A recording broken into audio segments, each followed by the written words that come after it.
On this episode of Cuesta, my brother David and I start off by talking some baseball and Stephen Strasburg's record-setting deal with the Nationals. We talk about the Patriots fans and media and how they need to stop complaining about officiating. Anybody but them can complain about officiating. College football's Final Four and how we think the matchups are going to break down. The Houston Rockets denied a protest on an obvious dunk that was completed by James Harden that was ruled not complete. Whether the Nets should consider trading Kyrie Irving, Russia being banned from international play for the next 4 years, including the Olympics and World Cups, and we poke fun at the Knicks a little bit in the end.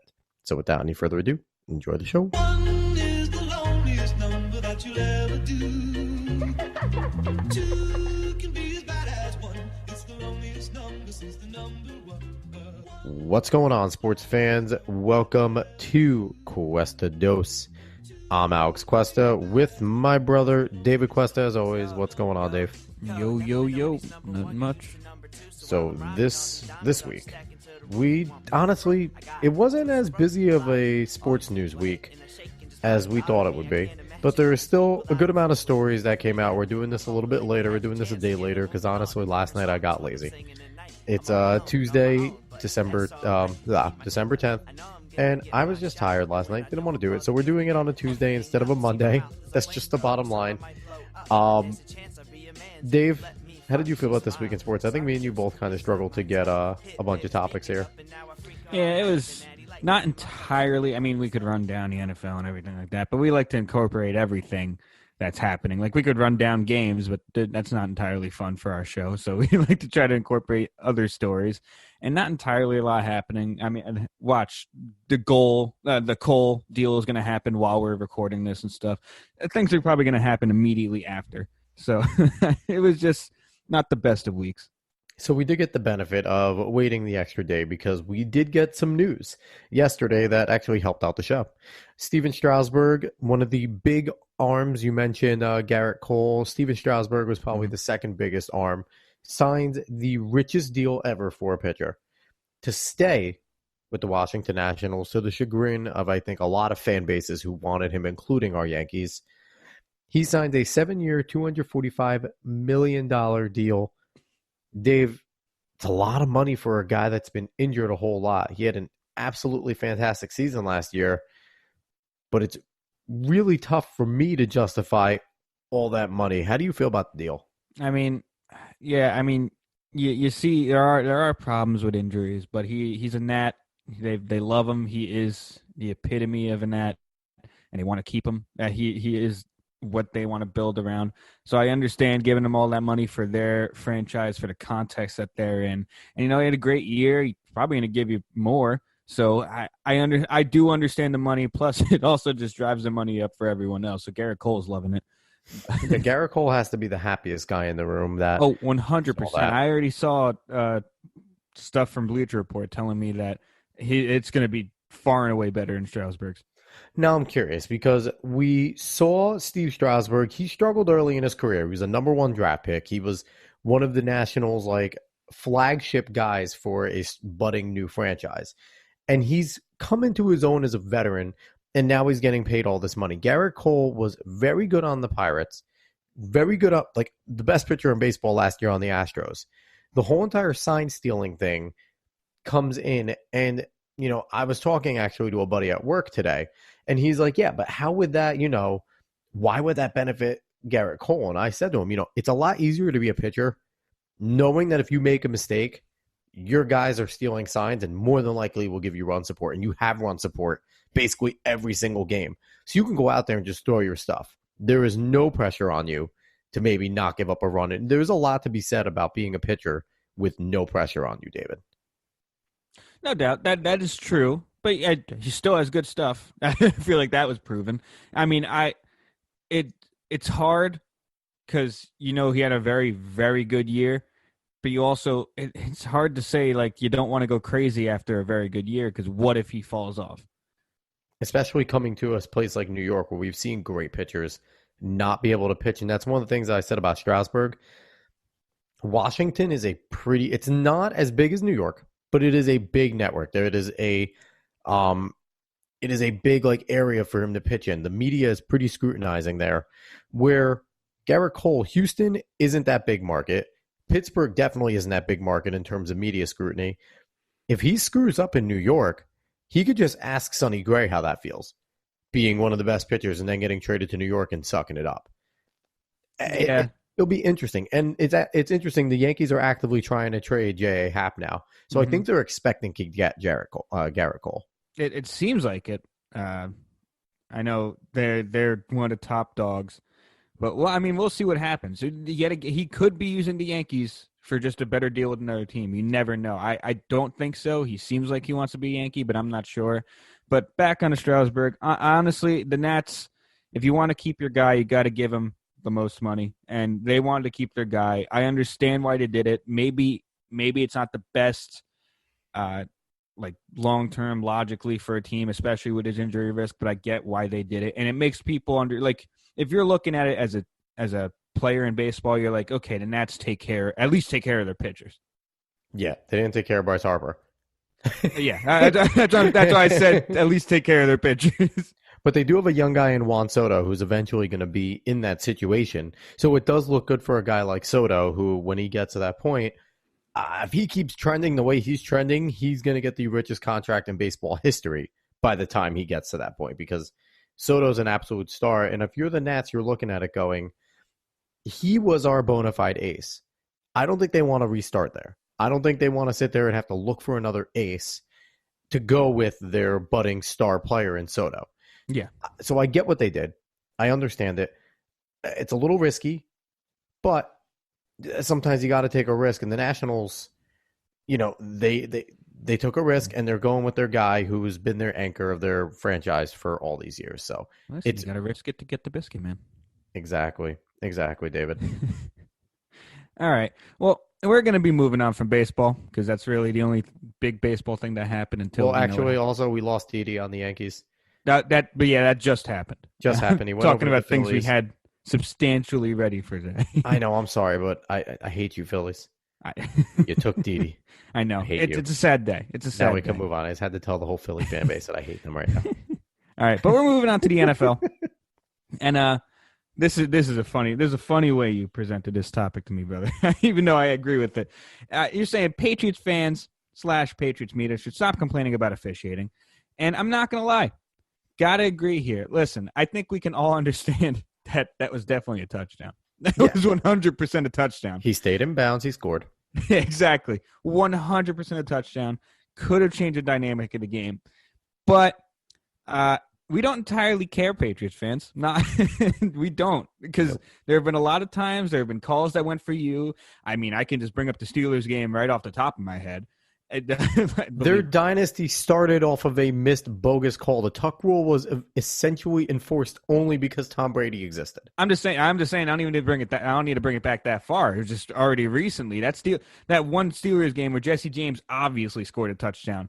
That's a huge play, and that was at the end of the game. You've gotten calls going your way all the time. Calls don't go your way sometimes. It happens. Whatever. What are you still 10-3? Yeah, this is 10-3. No one cares. Everyone's kind of turning around, throwing their arms up, like, welcome to our world every time one of our teams plays you guys. And it's interesting, Dave, because I'm looking at this, and Tom Brady's not getting the calls that he used to get right now. I feel like he's always been a guy that worked the refs, and I think he's always had the mutual respect, and I feel like the respect is there.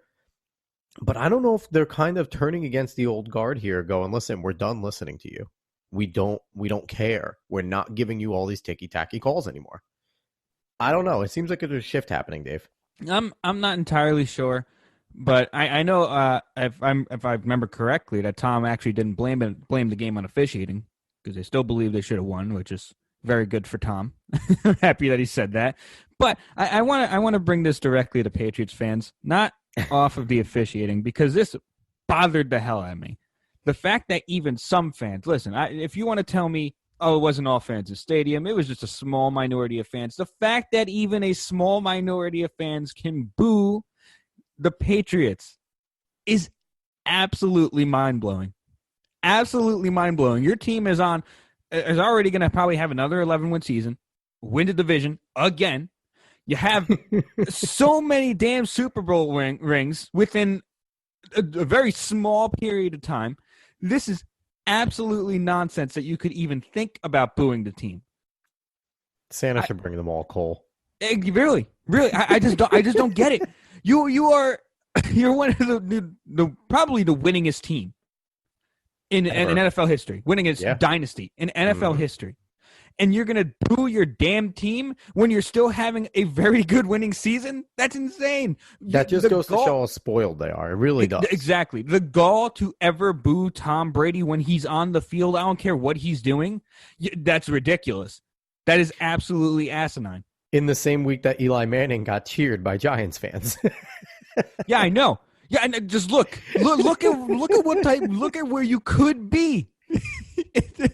If you didn't have this dynasty, you could be sitting as the Giants. Please don't take what you have for granted. Don't. Yeah, like I wrote when I did the itinerary with you, we get it, Pats fans and media, and the media is just as bad too.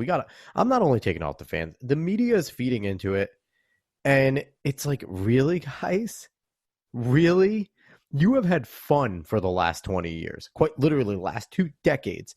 You have had a great time between the Patriots, between the Celtics, the Bruins, the Red Sox.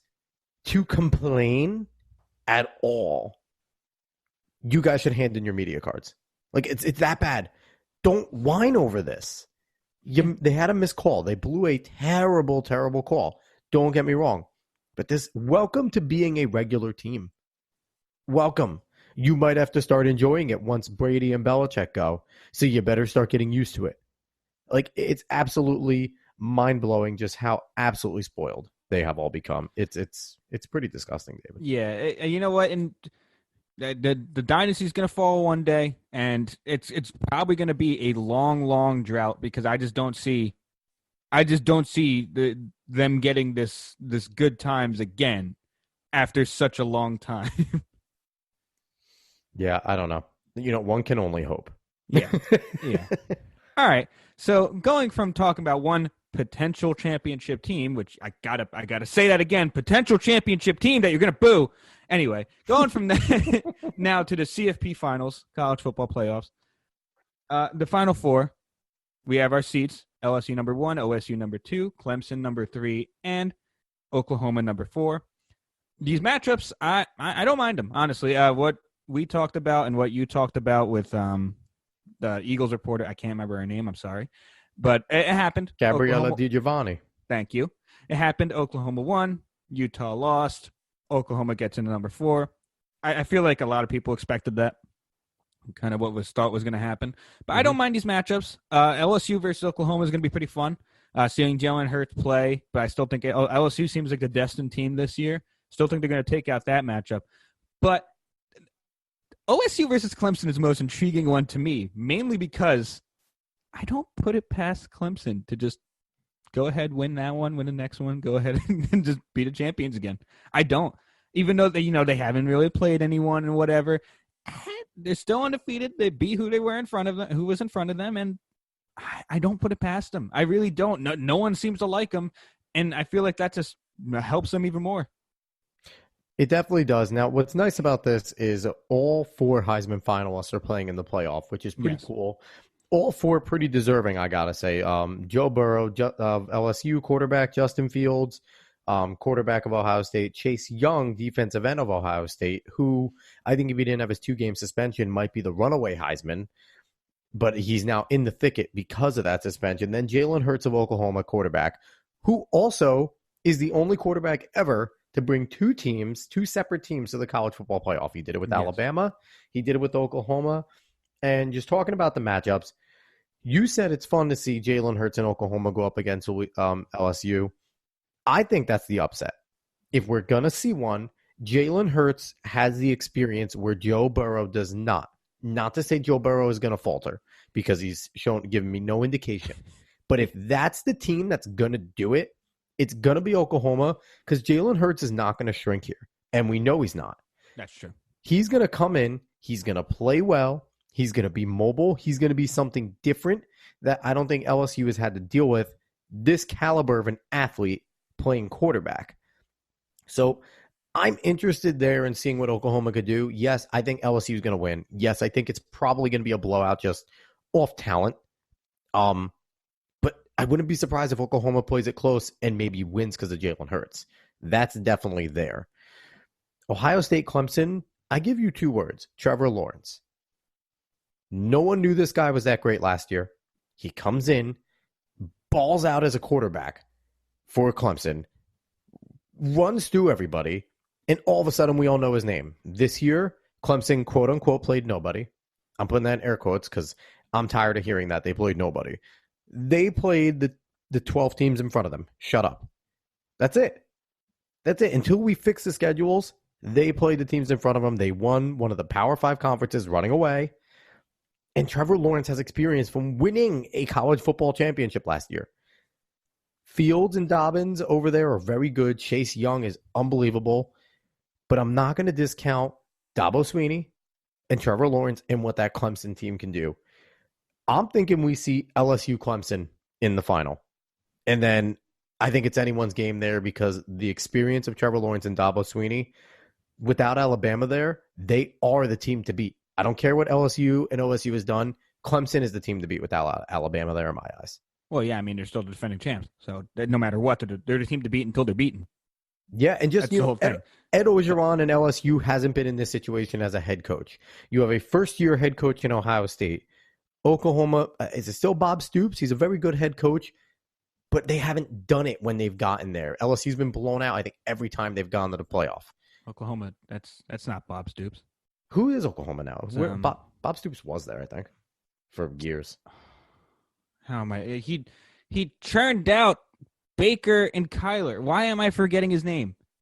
Oh, this is a bad look. Anyway, I just want to say we're apologize, college football faithful. Gabriella, I'm so sorry. Yeah, but I do want to say that this may be possibly the most interesting playoffs in a while.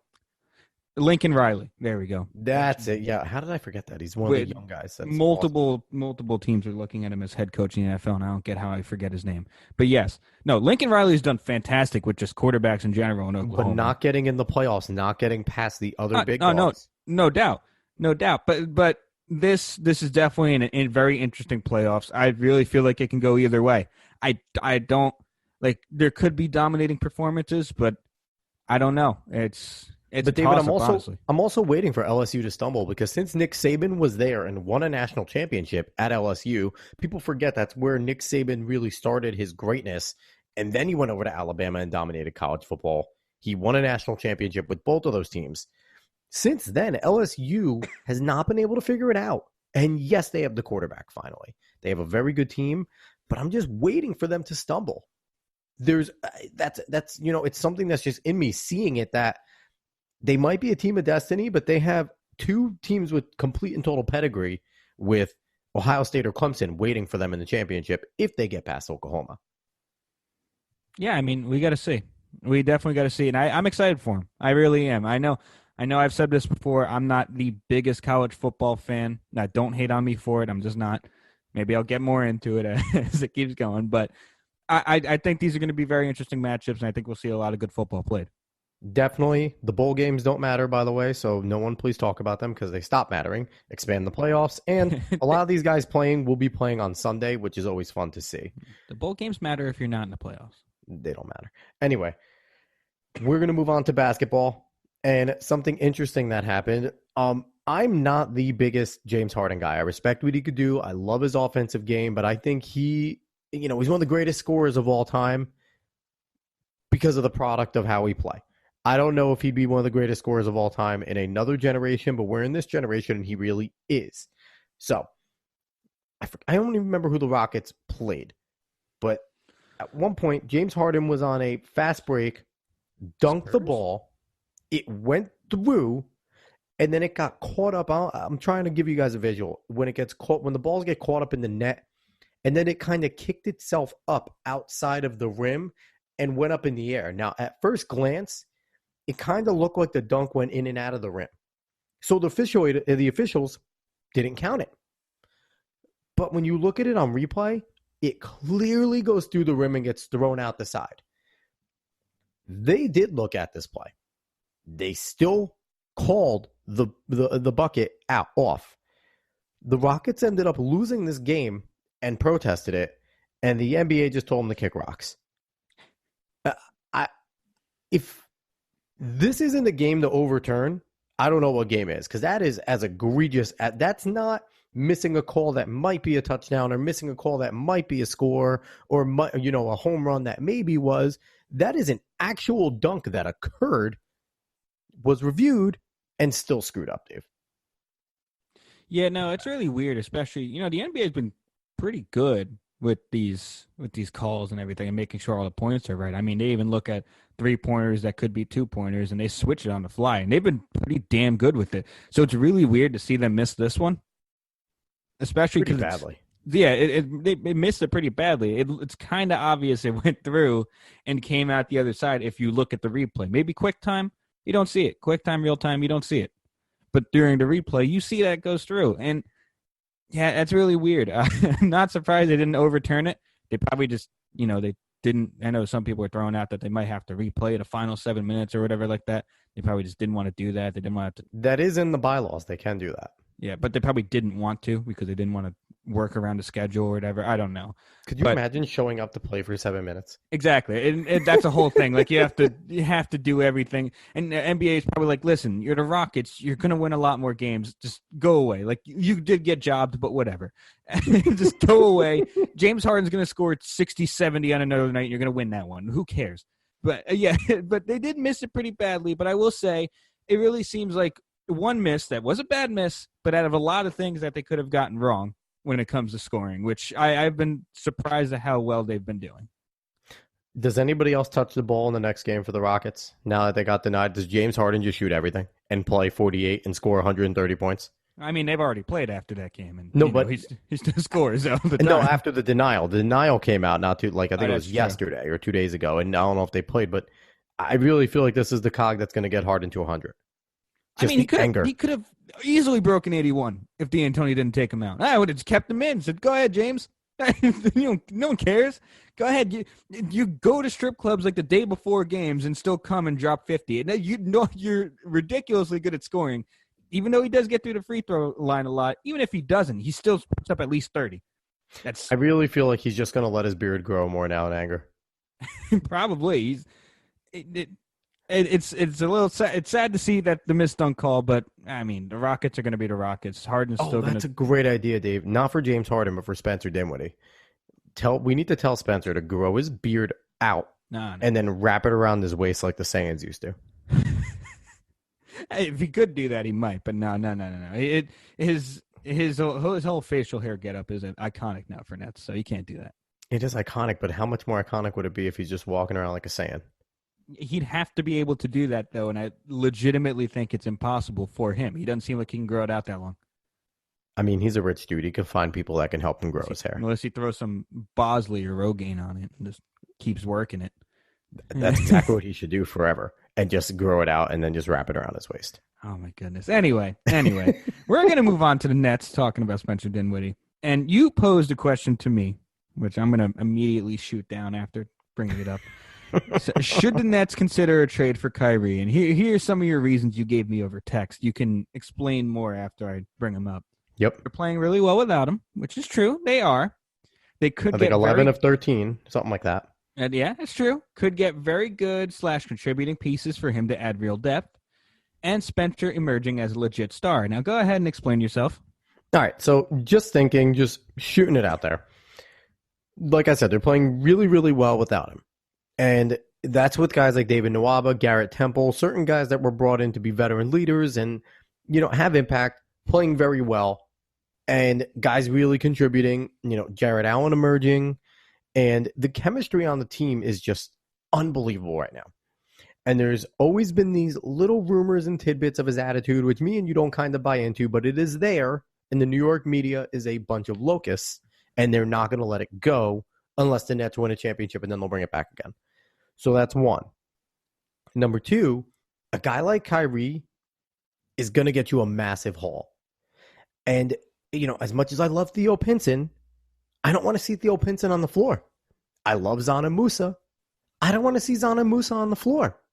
So you could get some really, really, really good depth pieces and have guys that'll really mold and maybe even another star until Karras comes back. And finally, Spencer Dinwiddie, we talked about this. This is his team, and he's emerging as a legitimate star. And a guy that you need the game plan for, completely and totally. The game plan against the Nets is built around Spencer Dinwiddie and Jared Allen. That's it. Joe Harris is just a part of the plan because you have to run him off. He's like a Redick, Korver. You know you have to try and run him off the three-point line, and you can live with him going 50% from three and not 70. But the real game plan is around getting Spencer Dinwiddie to go left instead of right and figuring out how to keep Jared Allen off the boards for putbacks on offensive rebounds. If you get Kyrie to come back and he screws up all this chemistry and the Nets go into a slump again and you do not trade him or do something with him, this could be really bad luck. I'm worried, like I was worried last time we talked about this, about the future of the Nets with them playing so well and the chemistry going so well. Dave, all that considered, you're just going to tell me to shove it. I am 100%. Listen. I understand your worries. I understand.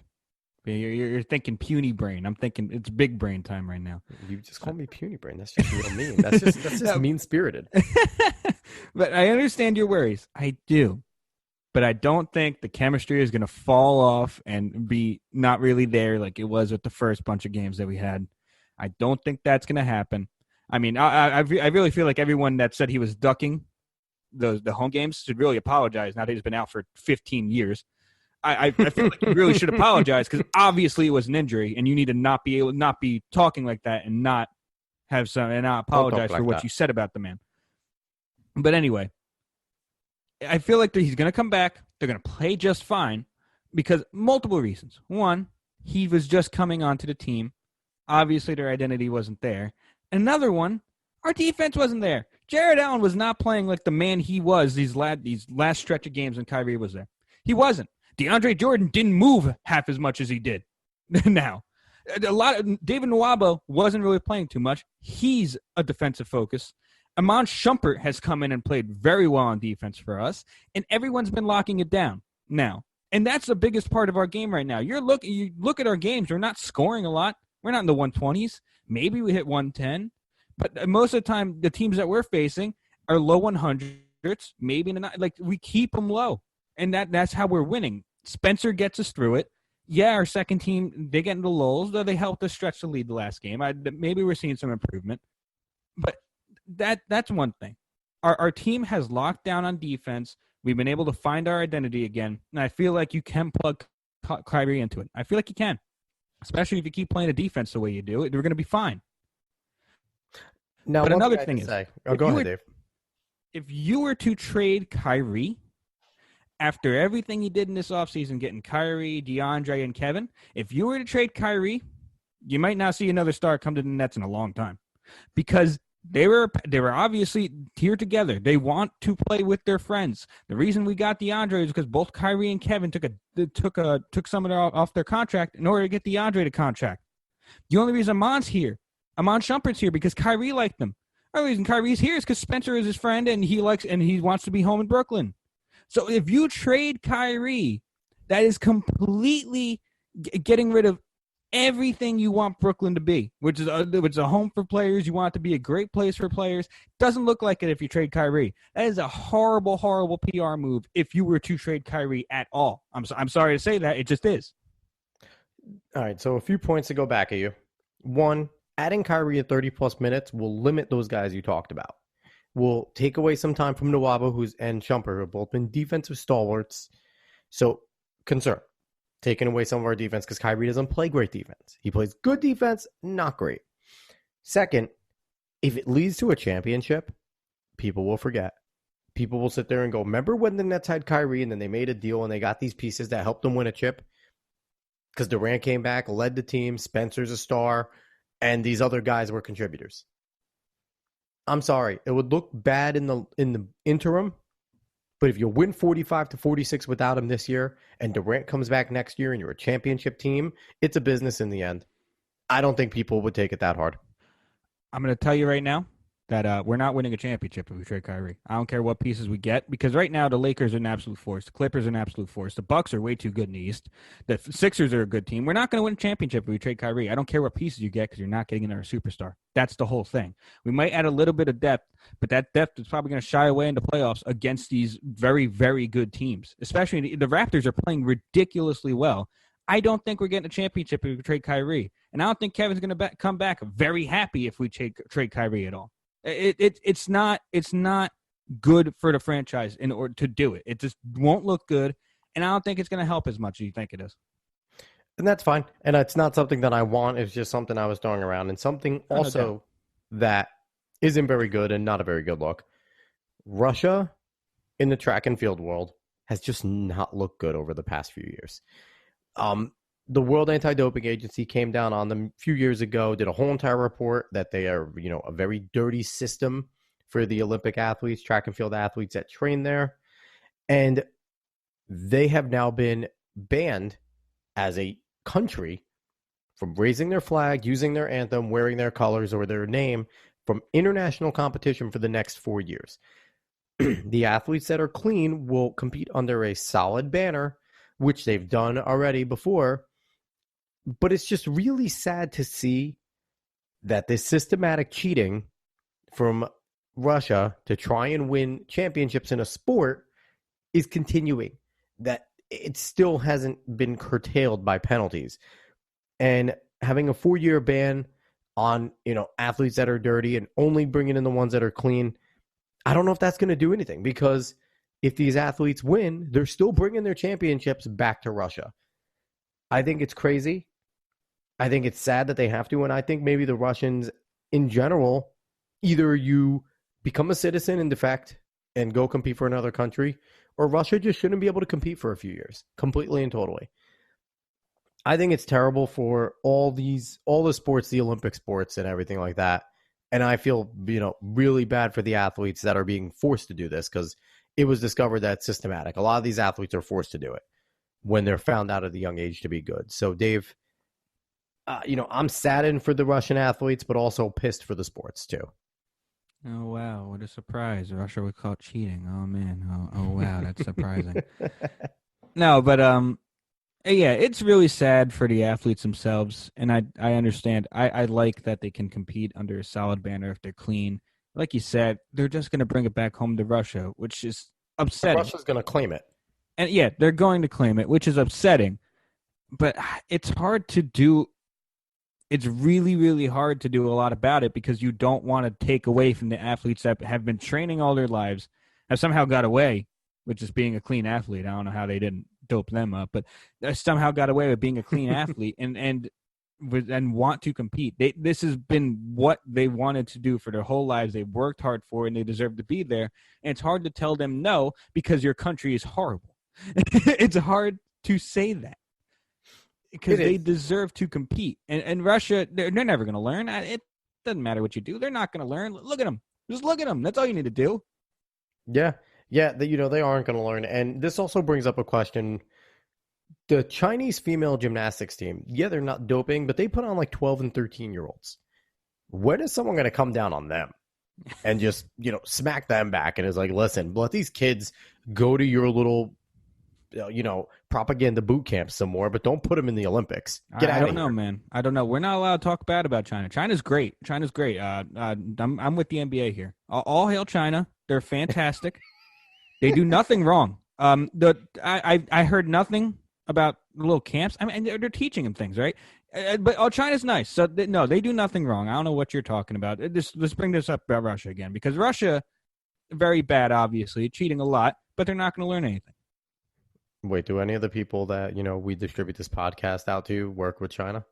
Probably not. You mean all 7 of them? Listen, it just gets distributed out to a lot of places. Oh, yeah, no doubt. The people listening is limited, but the distribution, it's ridiculous. And, I just think that, Russia, like you said, it's not surprising, but we also need to go after China. Yeah, they're not doping, but let kids be kids. Stop it. China. Sure, they're going to listen. Yeah, they're going to listen to me. And before we close out this episode, Dave, we take our time to laugh at the people. Can we take the time to laugh at the Knicks real quick? You fired David Fizdale, and Scott Mills and Steve Perry are still there. Okay. How Listen, stupid are you? I can I can understand firing Fizdale after multiple losses of over 30-something points, but I feel like Mills and Perry, they haven't really produced either, at all. Who is going to produce on that roster? You have 12 power forwards. What were you going to do? But seriously, Julius Randle is your best player right now, and he's a good player, not a great player. You have young guys in R.J. Barrett, Mitchell Robinson, Dennis Smith Jr., Frank Ntilikina, Kevin Knox, which if you want to get on Fizdale for Kevin Knox's DNPs. That's what you could get on him for. But don't say that it's because he was losing. Of course he was losing. Of course. This team's bad. It's not a good team. Bottom line. And, Rob Planter of the Playbook was arguing with me, oh, it's not the worst team in the league. Maybe not talent-wise, but in terms of fit, who the hell fits on this team? Who? They all do different things. Marcus Morris literally just wants to shoot the ball every time. So does R.J. Barrett. Mitchell Robinson has no offensive game. He's a defensive stopper. You have Julius Randle does a little bit of everything, but it also has a little Andre Blatch in him and just dribbles 1,000 miles all the time. And then you have guys like Bobby Portis, who is just a journeyman. You couldn't expect this team to win more than 20 games at their best.